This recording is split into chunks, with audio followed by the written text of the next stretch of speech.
আবারও মোহনগঞ্জ পাইলট বালিকা উচ্চ বিদ্যালয়, মোহনগঞ্জ নেত্রকোনা অনলাইন স্কুলের পক্ষ থেকে সকলকে নিরন্তর অভিনন্দন জানিয়ে আজকের পাঠ শুরু করছি। আমি মোহাম্মদ নুর আলম সিদ্দিকী, সহকারী শিক্ষক গণিত, মোহনগঞ্জ পাইলট বালিকা উচ্চ বিদ্যালয়, মোহনগঞ্জ নেত্রকোনা। প্রিয় শিক্ষার্থীবৃন্দ, আজকের বিষয় সাধারণ গণিত, শ্রেণী নবম ও দশম, অধ্যায় সসীম ধারা। আজকে গুণোত্তর ধারা নিয়ে আলোচনা করব। গুণোত্তর ধারা কি? কোন ধারার যে কোনো পদকে এর পূর্ব পদ দ্বারা ভাগ করলে ভাগফল যদি সর্বদা সমান পাওয়া যায় তখন সেই ধারাকে বলবো গুণোত্তর ধারা। যেমন 2 + 4 + 8 + 60 + 32 +... এটা একটি গুণোত্তর ধারা।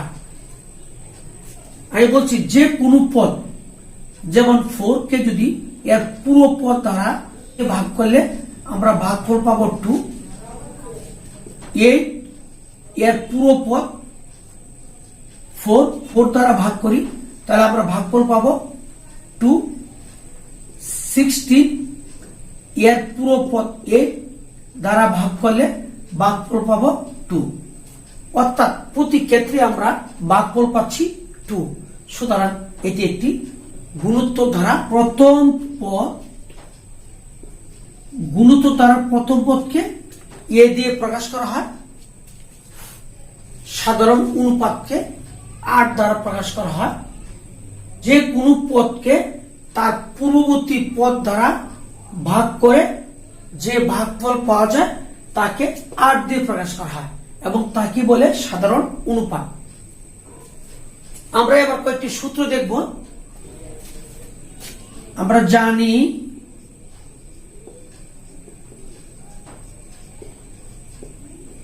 n তম পদ সমান a into r to the power n minus 1। n তম পদ, n পদে সমষ্টি সমান, সূত্র জানি a into 1 minus r to the power n,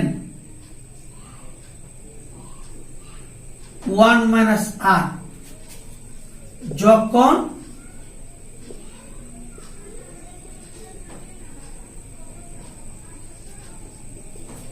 r less than 1। আবার n পদের সমষ্টি সমান আমরা লিখতে পারি a into r to the power n minus 1, r minus 1, যখন r greater than 1। অর্থাৎ যখন 1 থেকে r এর মান বড় হবে তখন আমরা লিখব a into r to the power n minus 1 by r minus 1। আবার যখন r থেকে 1 বড় হবে তখন আমরা লিখব a into 1 minus r to the power n by 1 minus r। এরপরও গুণোত্তর ধারার আরো বেশ কয়েকটি সূত্র রয়েছে। আমরা সেই সূত্রগুলি ধাপে ধাপে শিখব। যখন অঙ্ক করব সেই সূত্রগুলি তখন আমরা ধাপে ধাপে শিখে নিব। শিক্ষার্থীবৃন্দ, তোমার পাঠ্য বইয়ের 260 পৃষ্ঠা উদাহরণ 7 নম্বর অঙ্কটি দেখো। বলছে 2 + 4 + 8 + 60 + ... 10 তম পদ কত? প্রথম পদ পেয়েছি 2, দ্বিতীয় পদ পেয়েছি 4, তৃতীয় পদ পেয়েছি 8। এভাবে 10 তম পদ কত সেটা বের করতে বলছে। তাহলে বুঝতে হবে এই ধারাটি মূলত কি। এটি একটি গুণোত্তর ধারা। এটি একটি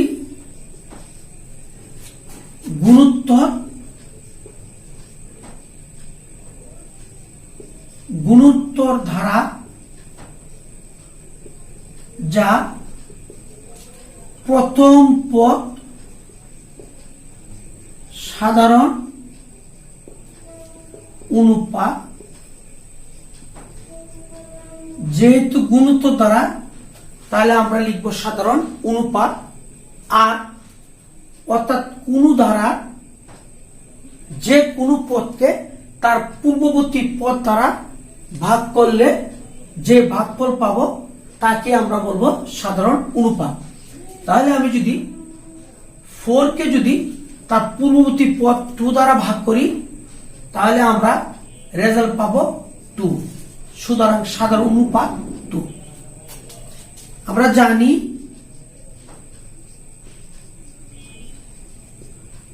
n তম পদ সমান a into r to the power n minus 1।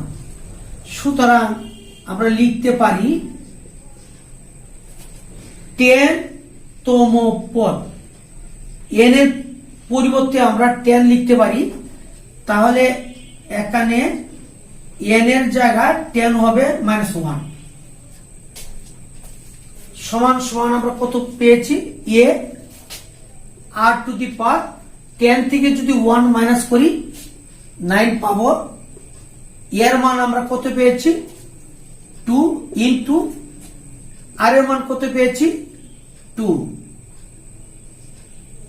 Into 2 two the power 9, 2 আছে 9টি, তে 9টি 2 যদি আমরা গুণ করি আমরা পাবো 512। যদি গুণ করি 2 দুগুণে 4, 2 5 দুগুণে 10, অর্থাৎ আমরা গুণফল পেয়েছি 1024। সুতরাং 10 তম পদ সমান 1024 আনসার। 13.2 তোমার পাঠ্য বইয়ের 5তম অঙ্কটি দেখো, 64 plus 32 plus 16 plus 8 plus dot dot dot ধারাটির অষ্টম পদ কত? এটা যদি প্রথম পদ হয় 64, তাহলে দ্বিতীয় পদ কত পেয়েছি 32 প্লাস তৃতীয় পদ 16 প্লাস 8 চতুর্থ পদ, এভাবে অষ্টম পদ কত হবে তা নির্ণয় করতে বলছে। এটি একটি গুণোত্তর দ্বারা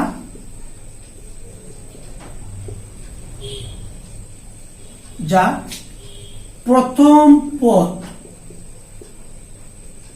a সমান 64 সাধারণ অনুপাত r সমান দ্বিতীয় পদকে প্রথম পদ দ্বারা ভাগ করলে আমরা সব সময় r এর মানটা পাবো 1/2। যদি 32 দ্বারা ভাগ করি তাহলে 1/2। আমরা জানি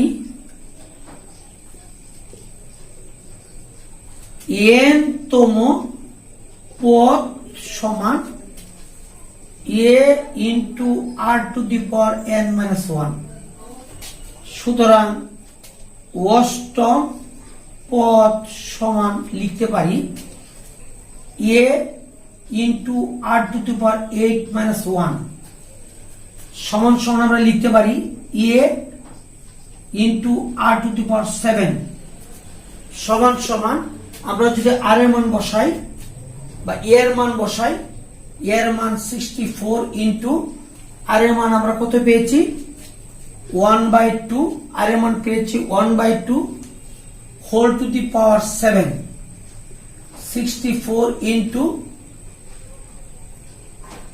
1, তাহলে 1 এর উপরে 7 থাকলে পাওয়ার 1 হবে, 2 এর উপরে পাওয়ার 7 থাকলে 7 বার 2 গুণ করতে হবে। 2 এর উপরে যদি 7 থাকে তাহলে আমরা ভাঙাইলে পাবো 128। যদি এটা কাটি তাহলে কত হবে 2, সুতরাং 1/2 অষ্টম পদ, অষ্টমতম পদ সমান আমরা লিখব 1/2, আনসার হলো 1/2। 8 নম্বর ভেরি ভেরি ইম্পর্টেন্ট একটি অঙ্ক, একটি গুণোত্তর দ্বারা পঞ্চম পদ 2√3/9 এবং দশম পদ 8 রোড 2 বাই 81 হলে ধারাটির তৃতীয় পদ কত? দেওয়া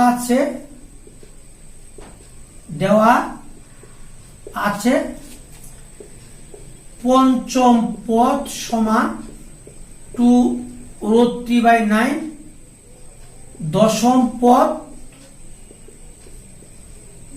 পদ 8 রোড 2 বাই 81।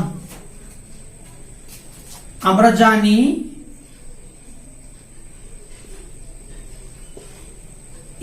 n তম পদ সমান, সূত্র জানি a into r to the power n minus 1।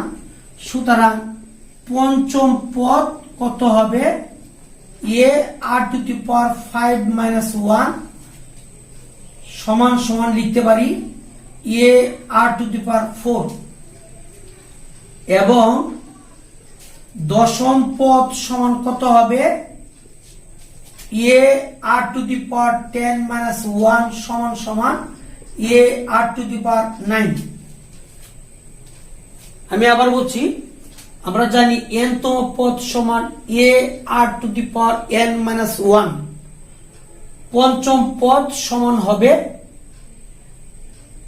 n এর পরিবর্তে আমরা 5 বসিয়ে দিয়েছি, তাহলে a r to the power 5 minus 1, a r to the power 5 থেকে 1 মাইনাস করলে আমরা পাবো 4, এবং দশম পদ সমান a r to the power 10 minus 1।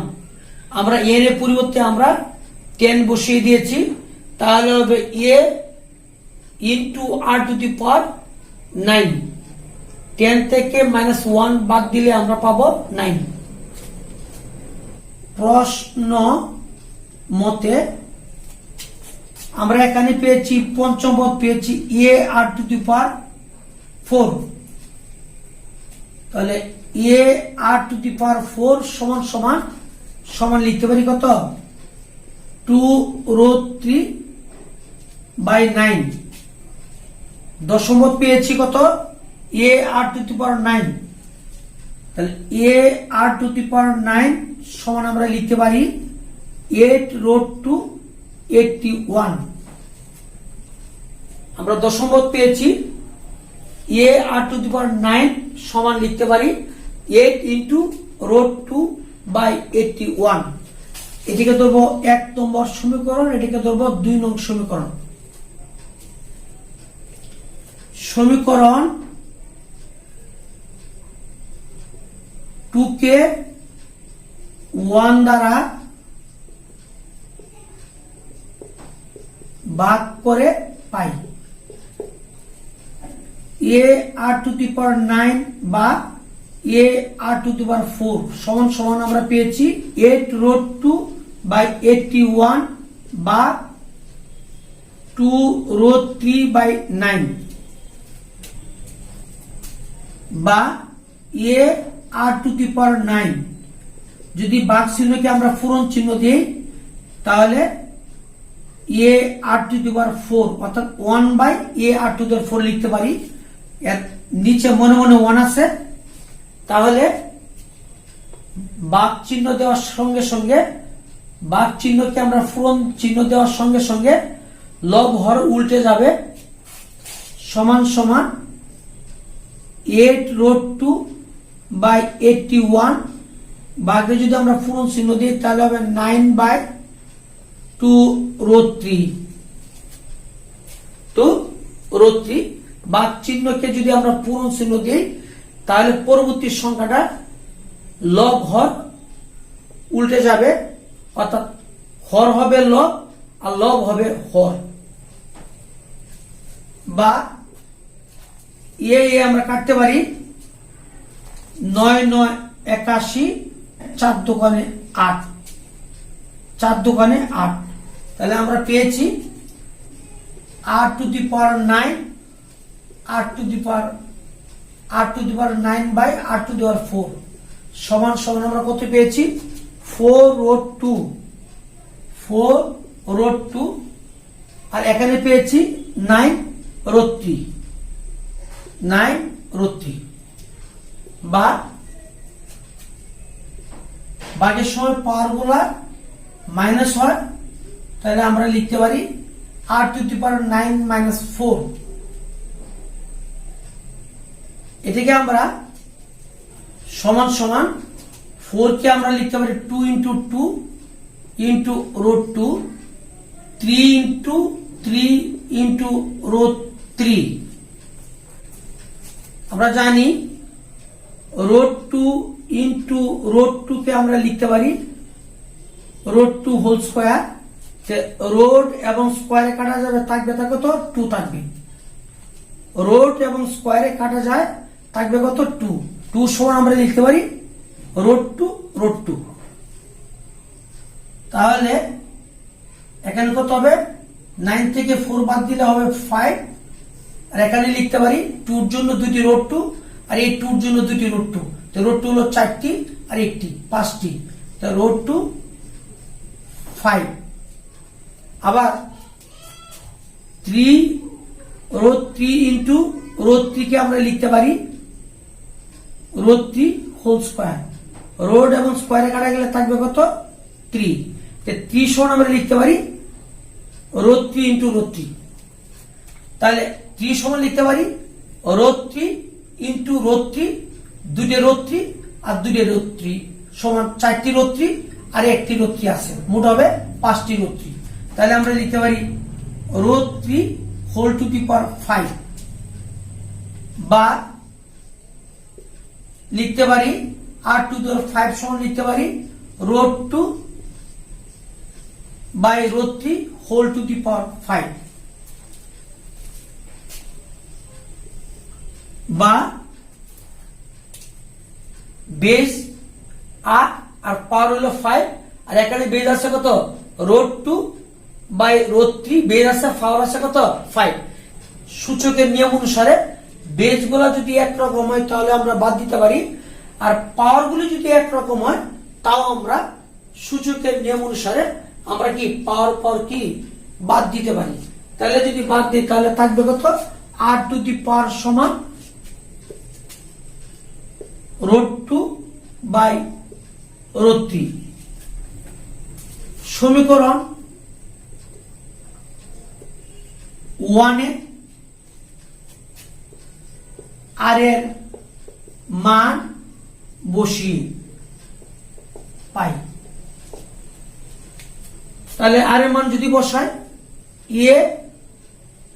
সমীকরণ 1 r⁴, আর এর মান আমরা কত পেয়েছি √2 / √3, তাহলে উপরে হবে হোল টু দি পাওয়ার 4। ঠিক আছে, আর এর মান আমরা কত বসিয়ে দিয়েছি √2 / √3, আর এর মান উপরে পাওয়ার আছে কত 4, সমান সমান কত লিখতে পারি 2√3/9, বা যদি √2 উপরে যদি 4 থাকে, √2 কয়টি 4টি √2, √2 কয়টি 4টি, √2 উপরে 4 আছে, তো √2 কয়টি 4টি, 2টি √2 জন্য পাবো 2 আর এই 2টি √2 জন্য পাবো 2, তাহলে 2 এর 2 গুণ দিলে কত হবে 4। তদ্রূপ ভাবে আমরা লিখতে পারি √3 আছে 4টি, তো 4টি √3 থাকলে তাহলে 2টির জন্য আমরা পাবো 3 আর 2টির জন্য পাবো কত 3, তো মোট হবে কত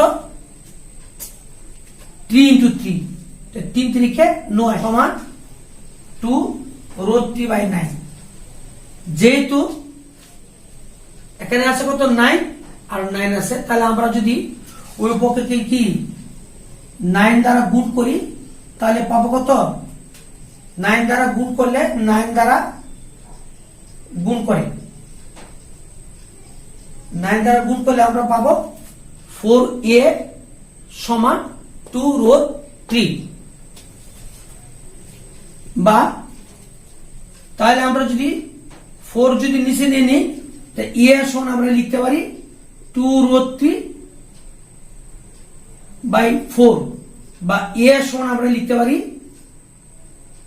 2 দুগুণে কত 4, এর সমান লিখতে পারি √3/2। তাহলে এর মান আমরা পেয়েছি √3/2। সুতরাং তৃতীয় পদ সমান আমরা লিখব a r⁻³ - 1। তাহলে a ইন্টু r⁻³ কত 2, 3 থেকে 1 গেলে থাকবে কত 2। এর মান আমরা কত পেয়েছি √3/2 ইন্টু আর এর মান আমরা কত পেয়েছি √2/√3 উপরে স্কয়ার।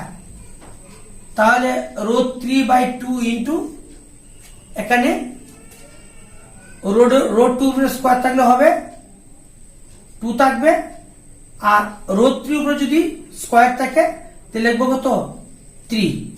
এ 2 কাটা এবং 3 কে যদি 3 মানে √3 দুটি √3 আছে, তো দুটি √3 থাকলে একটা √3 দ্বারা ভাগ করলে হবে 1/√3। সুতরাং তৃতীয় পদ সমান আমরা পেয়েছি 1/√3। আনসার হলো 1/√3। প্রিয় শিক্ষার্থীবৃন্দ, আজ আর নয়, আবার দেখা হবে যে কোনো দিন। সকলের সুস্বাস্থ্য কামনা করি আজকের মতো বিদায় নিচ্ছি। আল্লাহ হাফেজ।